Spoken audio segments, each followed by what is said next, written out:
Hello everyone, কেমন আছো সবাই? আশা করি তোমরা সবাই ভালো আছো।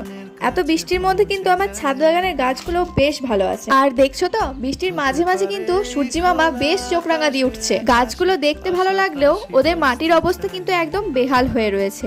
আর এই বৃষ্টির মধ্যে আমি ওদের খাবার হিসেবে সার কোথায় পাই বলো দেখি? তাই গাছের খাবারের জন্য আমি 10-26 নিয়ে এসেছি। শুধু গাছে জল দিলে হবে? মাটির তো জোর থাকতে হবে।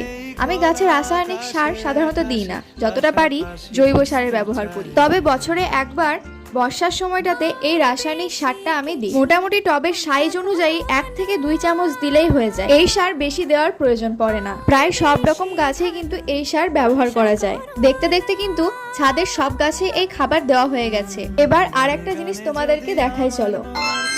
এই যে আকাশটা কত সুন্দর লাগছে, তাই না? তবে চলো, আজকের মতো ভিডিওটা এতটুকুই। টাটা।